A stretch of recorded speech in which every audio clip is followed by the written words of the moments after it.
Everything.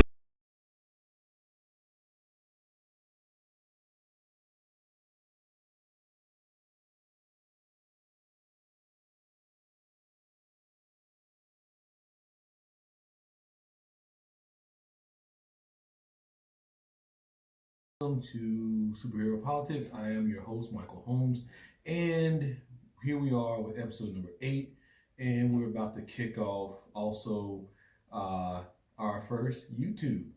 So you'll be able to find us at Superheropolitics at YouTube. And so as we're recording this, we're actually videotaping it as well. And so once this is all done, we'll upload the video once it's fully edited to YouTube.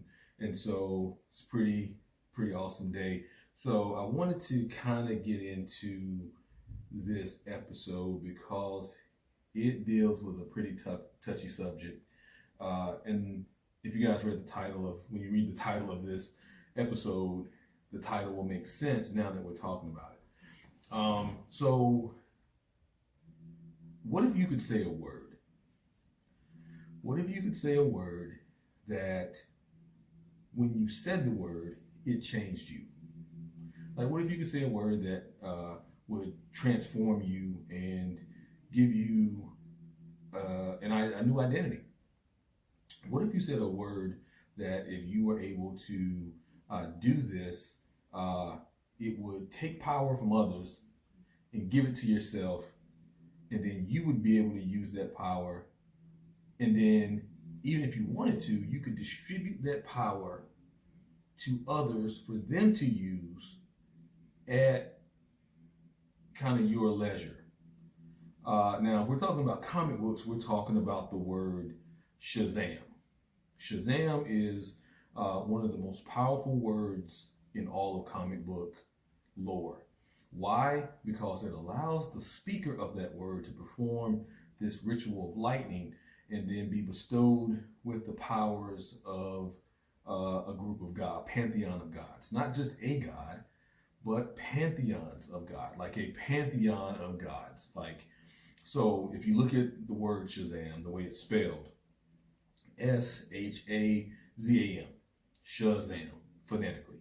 So you've got amongst this pantheon of gods, whoever speaks this word is imbued with the wisdom of Solomon for the S, for the H, the strength of Hercules, the stamina of Achilles or Atlas, stamina of Atlas, the power of Zeus, the cunning of Achilles, and then the speed of Mercury. So you get all these superpowers that are given to you by speaking this word, this one word.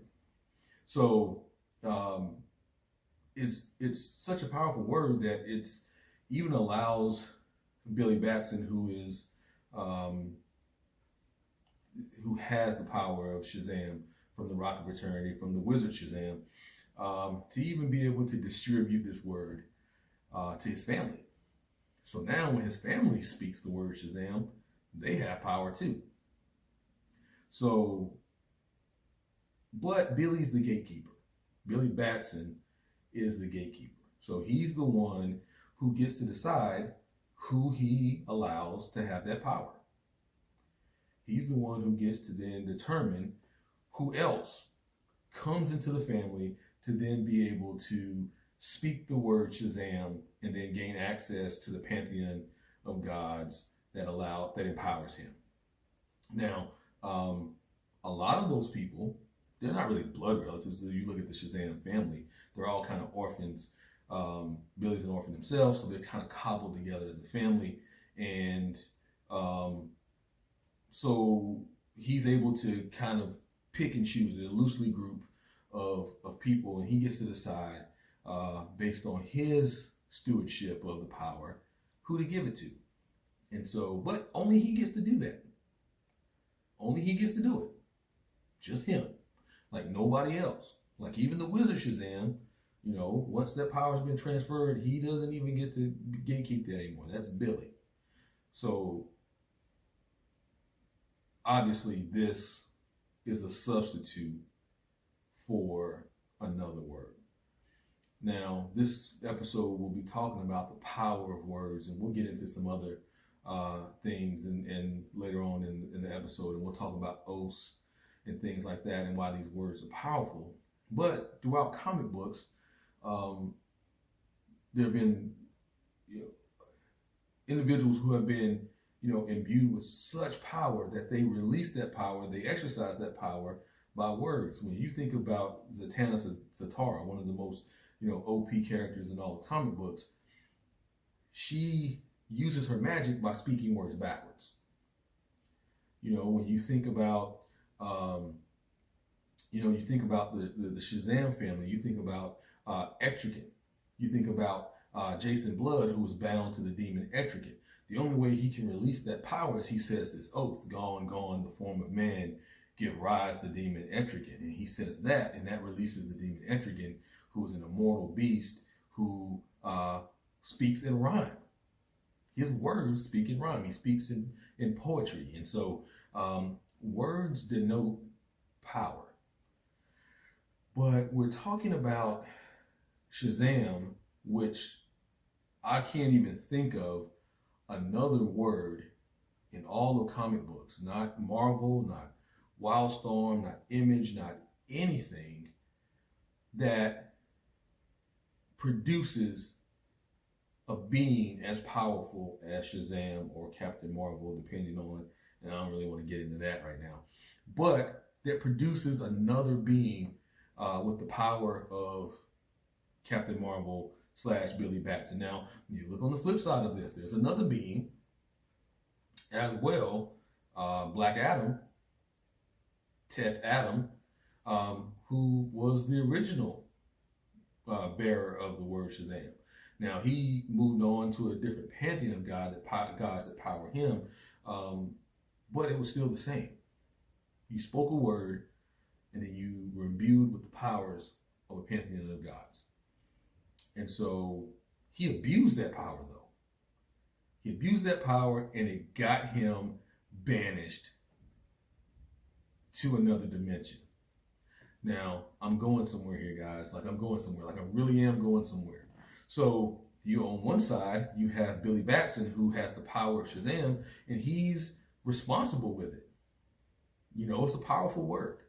It's a powerful word. He's responsible, and so he gets to allow other people to use it. His family, the people that are in his group, the people that are most like him, the people that fit within his demographic. He gets to allow them, they are allowed to use the word and use the power of that word. Now, on the other side, you have one who abuses the word, takes the power, uses it for nefarious purposes, and because of that, he gets banished. Now, if y'all haven't figured it out yet, this is not about Shazam. This is not about the word Shazam. And for my younger viewers, and now listeners and now viewers, hey everybody, we're not talking about Shazam. We're talking about the word nigger or nigger, the N-word. Now, a word that has immense power in our society. We're talking about that word that has been used to oppress, that has been used to belittle, to otherize, to torture and demean and break the spirits of Black people in this country for hundreds of years. That word has now been reclaimed by my community and repurposed for power. We use it in a completely different manner. Now, I'm not saying that it's right, because it's a racial epithet. Now, it's a word that has its founding in racism and slavery and bigotry and evil, but it's been reclaimed by the community that it sought to undermine and to terrorize. That's fine. Those things happen in society, you know, and it's unique to us. It's unique to us as Black people. And so when you think about this word, when you think about how Billy Batson, who is the gatekeeper of the power of Shazam, allows his brothers and sisters to be able to use the word and empower them as well, like, you think about that. Now you think about Adam, 10th Adam, Black Adam, ironically, Black Adam, who uses that word, keeps it to himself, but he abuses the power that comes with that word. And so he gets canceled. There it is. That's the word. He gets canceled. And so recently, if you guys haven't known, there's a country singer, and I have no idea who this dude is. Never heard a song. Don't know him. Don't know what he stands for, what his music is about. Don't know anything about Morgan Wallen or Wallen. Or don't know him. Wouldn't have known his name, but apparently he got on one and on video started screaming out, "Nigga this, nigga this, nigga this, blah blah blah," whatever. And so the backlash was furious and was fast and furious. And that's another segue. I'm really not intending to do these, guys, because this is just coming up because, as we talk about Black Adam, obviously Dwayne "The Rock" Johnson will portray Black Adam in the upcoming DC films. But the backlash was fast and furious against Morgan Wallen. I hope I'm pronouncing his name right. To be honest with you, if you're out here saying "nigga," I don't really care about your name because you ain't in the group. You haven't been given the ability to speak the ritual to allow you to come to the cookout, to allow you to be able to use the word. Now, because that word has so much power, because Shazam has so much power, other people outside of the Shazam family have sought to control that power. Mr. Mind, Mr. Mind, Dr. Savannah, all these people have sought to control the power of Shazam. And so, even Crisis on Infinite Earth, Alexander Luthor, he said it backwards, Maza. But people have sought to control that word because it has so much power. Imagine being able to get the power of a god, to have the power of a god. But not only just one god, but 7. 6, if I'm spelling right. But imagine having that much power in one word. And so obviously people who don't have access to it want to get it. But that word, if you're not worthy to carry it or been justified to carry it, to speak it, it will cause damage and harm. But didn't stop people from speaking it anyway. Didn't stop people from pursuing it, even though they got destroyed over and over and over again. Even though they got banished, even though they got canceled. But what I want to talk about is how this word has been used politically in our society. Like it's become a third rail, but not really a third rail. It's become kind of a lightning rod, pun intended, between conservatives and liberals. Because if you talk to conservatives today, they feel like the entire world is being taken away from them. They feel like they have just been banished. Like there's nothing left for them. Like the entire world has been stripped away from them and that they have nothing left.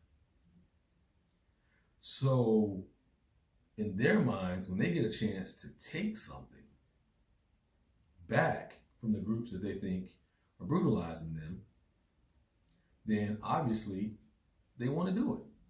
Because, I could never understand like the obsession of white America with having the ability to say that word. Like, Why? Why is it so important for you as white people to be able to say nigger? Like, why?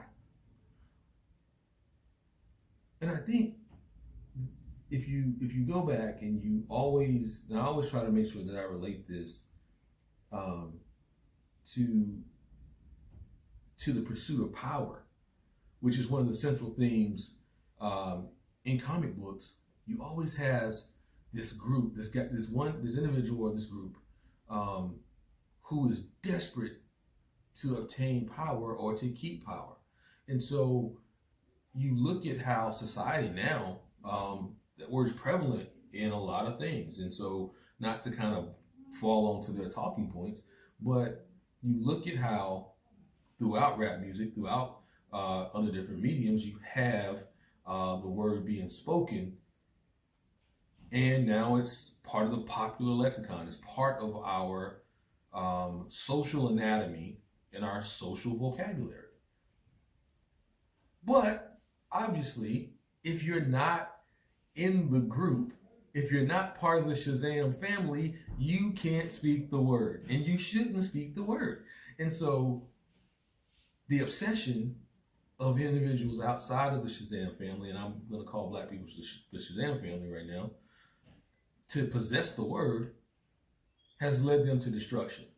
Now, this dude, Morgan Wallen, is not the first one, and he won't be the last.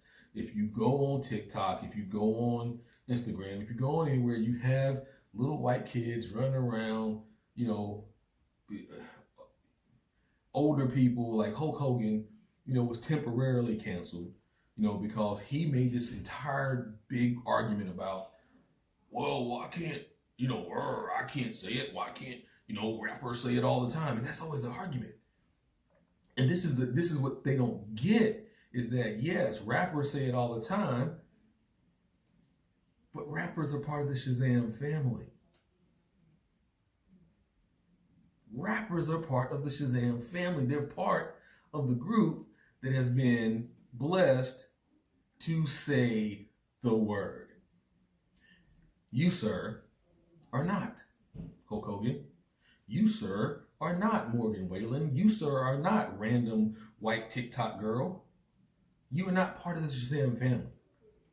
And you cannot say this word because you saying it invokes an entirely different response, and it encapsulates an entirely different power set than when I say it. I don't even like it that much. I haven't said it in years. I don't even like it that much. So it's not something that I look at and say, yeah, just because I have the power to do it, I'm going to do it. Just because I have the power to imbue someone with it and allow them to do that I'm going to do it. Like here, I dub thee with the ability to say nigger. Raise your right hand and swear this oath to use the word nigger responsibly. That's dumb. But what we're going to do is we're going to see this now, just like we see everything else, is a political struggle. It's now become a political struggle. It's now become a position of whether or not you are conservative or whether you're a liberal, whether you're a Republican, whether you're a Democrat. Just like everything else, we've taken this word and we've divided ourselves over the use of a word that shouldn't be controversial because it's only supposed to be by one group, by one family. Now, if we, the Shazam family, want to have, an internal debate on whether or not this word still holds any value to us, then yeah, let us have that. Let us have it. Let that reside within my family. I shouldn't be having to debate this word or the use of that word on the floor of the Senate or in political debates on Facebook. Matter of fact, I shouldn't be debating on Facebook anyway, but that's not the point. That's neither here nor there. because the word resides, just like Shazam, in a family, it should be distributed by the family. And if it ultimately gets to the point to where, it becomes, a word that's no longer even valuable to us, let us decide that. But this is better. This is better than having to go through who was canceled and who's not. And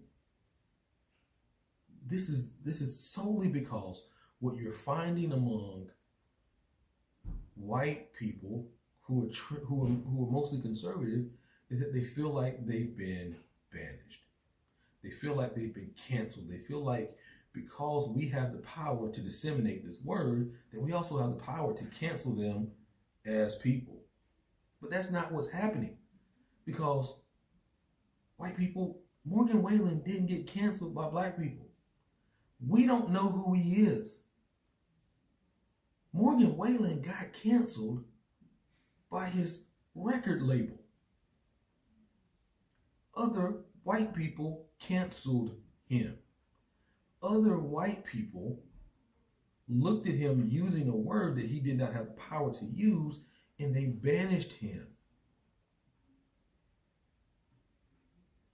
Not really, because, in my research, I found that, his records and his videos and apparel and merch and whatever it is just went through the roof because you all white people rallied around him. I mean, so did he? He didn't really get canceled. Other words recently that have power, words that are about another family, my Jewish brothers and sisters, anti-Semitic words. We had Gina Carano, former MMA fighter turned actress, who was on a very, who was with Disney, who was with Disney. She was starring on The Mandalorian. And she got out there and got dumb. And she got fired from the Mandalorian. And she cried, "Oh, I'm oppressed. Oh, I'm so oppressed. I can't take this oppression. It's being a Republican or being a conservative is like being a Jew in Nazi Germany." Like, what kind of dumb is that to say? Like, it's just dumb. Like, even if you think it, and this is the thing, like, even if you think these things, you should not say them. Now, you have the right to, and this is the thing about the First Amendment, like, you have the right of free speech, but you also have the right of the consequences that come with free speech. Like, this is the thing about conservatives that, is ironic and a little bit hypocritical, is because you guys love the First Amendment, or at least you love to talk about the First Amendment. You love to talk about the First Amendment, and you say you love capitalism. You say you love it. You love the free market. You love to let the free market go unfettered and, unobstructed. But the moment that the First Amendment brings back first world consequences, and the moment that the free market returns the consequences of making bad decisions, then you guys cry about oppression. Like, she got out there and she got stupid and she lost. He got out there and he got stupid and he lost. It's not some nefarious plot by black people to take down white conservatives. It's not that. It's consequences. It is consequences. And see, here's the thing, conservatives. The reason why you're so pissed about consequences is because you never seem to have them. This is why you have no sympathy for black and brown people who are murdered in the street by police. This is why you have no sympathy for 12-year-olds who are shot dead in a park because they're playing cops and robbers. This is why you have no sympathy for when a man is choked out because he happens to sell loose cigarettes, or a 9-year-old girl who is pepper sprayed because she's having a manic incident because she's being abused by her mom. And she's pepper sprayed in the back of a car and handcuffed by 4 police officers. But yet, there's a 17-year-old murderer on the loose right now who traveled across state lines with an illegal weapon. He killed 2 people, he maimed another. Conservatives put up $2 million for his bail. And now they cannot find him because he flew the coop. And you guys held this guy as a hero. You put him up as a hero, and I'm talking about Kyle Rittenhouse. You put him up as a fucking hero. And now you're crying because you're facing consequences. When Mr. Mind and Dr. Savannah went after the power of Shazam, and they were not properly blessed to speak it and to wield it, it drove them mad. It drove them crazy. And so they were unable to properly receive the power. Why? Because it was never meant for them in the first place. Nigger is not meant for you. It's not. But, you know, when we talk about consequences, and we're getting into, I guess, the second chapter of this episode, when we talk about consequences and the power of words, when we talk about that, there is another group of words, like there's an oath. There are things called oath. And you speak these oaths, and it reaffirms your commitment to doing something. Now, this seems like primarily a DC thing, because I can't really think of a lot of different examples over in Marvel that that are so wordy. You know what I'm saying? Like, there's not a bunch of things. Like maybe Thor, maybe Odin, when he says, whosoever touches this hammer, if they be worthy, shall possess the power of Thor. Like maybe that, but you don't say that when you pick up the hammer. But DC has a lot of words that evoke power. Like, and this is one of my favorite ones. This is one of my favorite ones, and being Black History Month, it is, and I would be remiss if I didn't, talk about, the titular Black hero of DC, which is John Stewart, aka Green Lantern of Sector 2814. And I remember that being spoken, and it was voiced by the great Phil Lamar.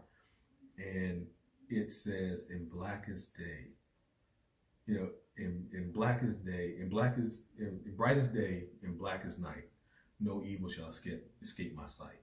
Let those who worship evil's might beware my power, Green Lantern's light. And even though the ring was already charged, you would say this while you're charging the ring in the battery. Sorry, I flubbed that a little bit.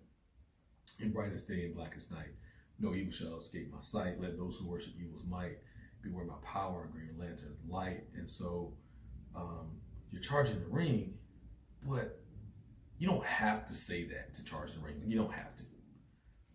But every time John Stewart, and this is no disrespect to Hal Jordan, great Green Lantern, but bro, it's Black History Month. Obviously, I'm gonna talk about John Stewart, and then Cecilia Reyes, Cruz, and Simon Bass. The Lanterns of Color, and then we've got a new lantern in Future State. But I don't want to go off on a tangent here, rabbit hole. But obviously, I'm talking about Jon Stewart. Why? Because this is an oath of power. Now, the power doesn't come from that oath. The power is already in the ring. But even the exercise of the power of the ring, the power comes from within the Green Lantern in their willpower. That allows Jon Stewart to create the constructs, that allows him to wield one of the most powerful weapons in the universe in the Green Lantern ring. And then you look at the lantern, the pantheon or the spectrum of the lanterns. You've got the blue lanterns and the red lanterns and the indigo tribe and all these different lanterns, and they all have these oaths, and we won't go through them now. But you have this this oath that reaffirms Green Lantern's commitment to fighting evil wherever it may be. Now, there is another oath that is spoken that when it does, it turns the speaker into the most powerful being on the planet Earth. And this is, I'm talking about, this is in reality. And this is the oath of the presidential office. I, blank, do solemnly swear to execute the powers of this office to the best of my ability in service to country, so help me God. Not paraphrase there. But when you speak those words, to become the President of the United States, you are imbued with the full power of the United States military, of the United States economy, of the United States intelligence organizations, of the United States judicial system, diplomacy corps, and every one of those is the most powerful, respectively, of its kind on the planet. So it's like getting your own pantheon of gods. Speaking that oath of presidential confirmation is almost like saying Shazam. Because you get the power of all of these different agencies imbued in you as a chief executive and commander-in-chief of the United States. It's the most powerful position on the planet. There's nothing, bar none, not king, not prime minister, not pope, not anything that is more powerful than this position. Why? Because you wield the most powerful entity on the planet. The United States, bar none, is the most powerful civilization that has ever existed in the known universe. Now, there could be the Kree out there, there could be the Shi'ar, there could be, the Skrulls, there could be, different entities out in the known universe. It could be, but until we discover them or they discover us, the United States is the center of the universe. It's the most technologically advanced, it's the wealthiest, it's the most military, it's the most, has the most military power, it's the freest,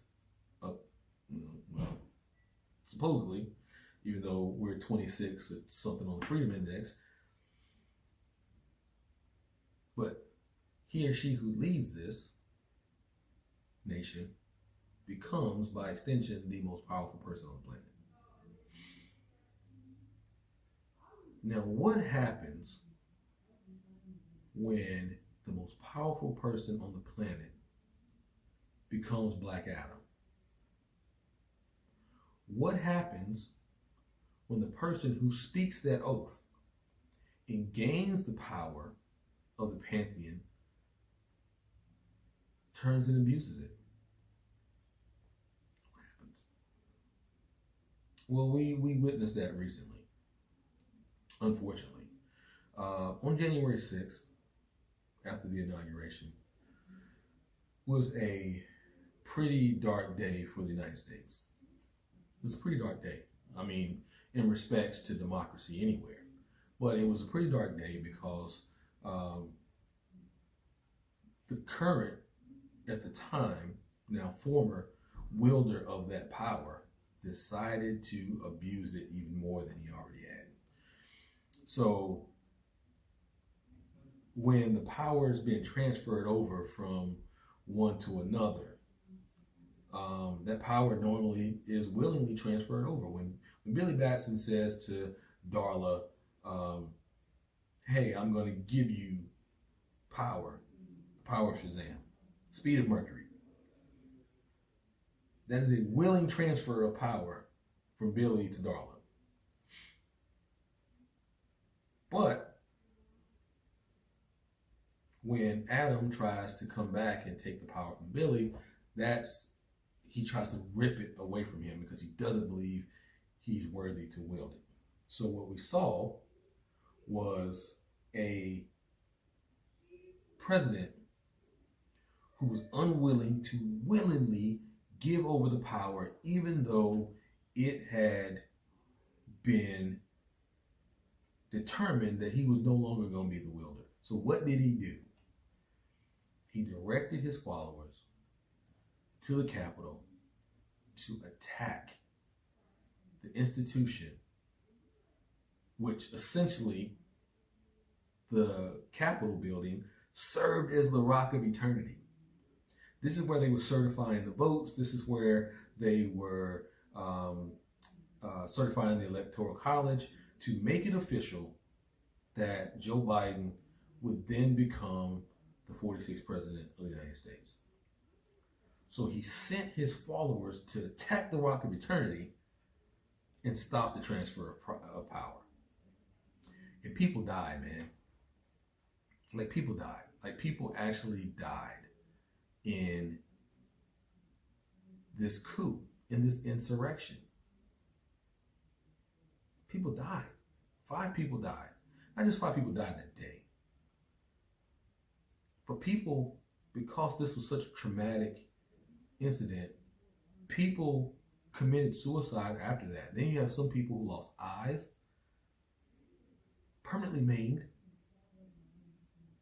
forever. Why? Because you had someone who had become addicted to the power that those words imbued him with, and he was unwilling to give it up, even though the people had determined that he abused it and they were going to strip him of it, and they had stripped him of it. So what do? Because this is such a powerful position, because even those who no longer have the power, they currently don't have the power, there's a portion of that power that stays with them. Once you have wielded that power, you are forever amongst an exclusive club. You have some form of power and influence because of that, because you wielded that power prior. Look at the influence of former President Jimmy Carter. He spoke the oath. Look at the influence of former President Bill Clinton. He spoke the oath. Former President George W. Bush, he spoke the oath. Now, the degree in which the power stays with you, it wanes over time. The further you get away from the time when you actually actively held the power, it begins to wane over time. Unless you continue to do great things with the power that you have remaining. So you look at President Jimmy Carter. He was not necessarily loved during his presidency, but his post-presidency, he's been extraordinarily powerful. Extraordinarily powerful. But for others, not so much. And so now that you look at that as what do you do when the former president refuses to relinquish the power? What do you do? How do you hold them accountable? The only tool that we had in our toolbox to do this was impeachment. You have a trial, you convict the president, and you remove him from office. Well, we did that once. and he was acquitted by his followers. So even after this violent insurrection, we had to do it again. And once again, he was acquitted. So what essentially we said to the world is that here you have these individuals who have more power at their disposal than any other human on earth, and there's no way to check them. They speak these words, they're imbued with this incredible power, and there's no way to check them. There's no balance against them. There's no way to counter them. They can essentially do whatever they want. They're essentially gods, because there's no way to check and balance. There's no way to hold them accountable. That's what we said when yesterday Senate Republicans acquitted Donald Trump for the second time for the abuse of the power that he received when he spoke the oath of office. They acknowledged that he abused the power. Mitch McConnell stood on the floor of the Senate and he said he incited this insurrection, he led these people, he was responsible for these people's deaths, and then he turned right around, went to the Senate floor, and voted to acquit him for his own selfish ends. Why? Because they want to continue to use the power that he will have remaining, even though he's been stripped of the full power. Former president, you will never be able to take that title from him. You will never be able to take it. As much as we may want to banish him to the nether regions like Black Adam was, we can't. He always is going to find his way back. And so what we do right now is, now we have to try to defend our democracy against a pissed off, former empowered president who has been essentially told that there's no way to check his power. So we've essentially signaled to the rest of the world that yes, we are the gatekeepers, we as the voters are the gatekeepers of incredible power that we imbue to a single person who then turns around and distributes out to whoever he wants it to. And there's no way for us to check him. There's no way for us to check him and take the power back, essentially.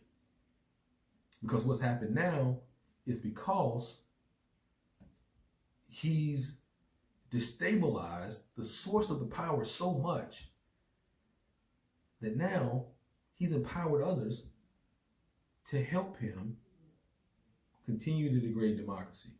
In Arizona Republicans are essentially creating a bill that says if we, the party, in the state, don't like the outcomes of the elections, we can simply throw them out. We can throw them out and just pick other electors that agree with us if we're the majority. We can just throw it out. It doesn't matter. It doesn't matter how you voted. It doesn't matter what you did. It doesn't matter what the outcome is. If we don't accept it, we don't believe it, we can just throw it out and essentially nullify the voices of the voters. So what does that do? If you're in office, if you've already spoken the oath of office, if you're there, if you've been imbued with the power of Shazam, and you're in the office, and you don't want to give it up, now all you have to do is to simply say, like Donald Trump tried to do, nah, man, I'm good. I'm good. Like, yeah, let's not run this one back. I'm good. So essentially, nullifying the voices of the American people. And because Senate Republicans want to wield that power for their own selfish ends, and you got a bunch of them in there who hope to speak that same oath of office to become that powerful 4 years from now, because they decided that it was more important to have this power, that they were going to acquit him and essentially take away the only weapon that we had against the power. Now, if we were talking about Superman, I would say impeachment is a kryptonite, but I'm not mixing metaphors here because it's ridiculous. We've essentially signaled to the rest of the world that we're creating these literal gods and not giving ourselves a way to check them. True believers, we're in a power struggle. Because if we're talking about what conservatives want and what they actually believe, those things are not necessarily equivalent anymore. Conservatives used to say small, limited government. They used to say, less regulation. None of that stuff is real anymore. They want to maintain power. They want to maintain power based on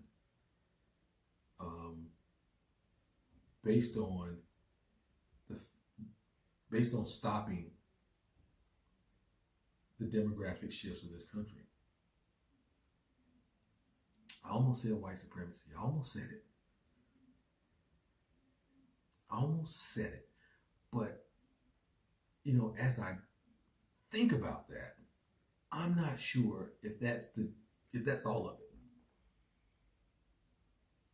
Because if you think about this, there is absolutely nothing that gets done for white people or what gets done in terms of white supremacy. And that's a whole nother thing. That may be relating back to my original topic, my original start to this episode. But I don't want to recircle back. But we're in a fight for the life of our democracy. And I don't want to be hyperbolic because I'm not being hyperbolic, because guess what? People died in an insurrection against our capital, incited by our former president, and he was acquitted yesterday by his Senate colleagues of his party. He was acquitted on all charges. He is free to run for another public office. He is free to run for president again. He is free to do all this. Now, he calls people to die, and there are literally no consequences, and he still retains power over millions and millions of people. Because he is the most recent bearer of the power of the oath, he still retains a massive amount of it. The question is, what are we going to do about it? Can we do anything about it? Is there anything to be done? Maybe a question for another day. But always know that your words have meaning, that your words have power, that your words can empower, they can depower, they can uplift, they can demean. So as you take the oath,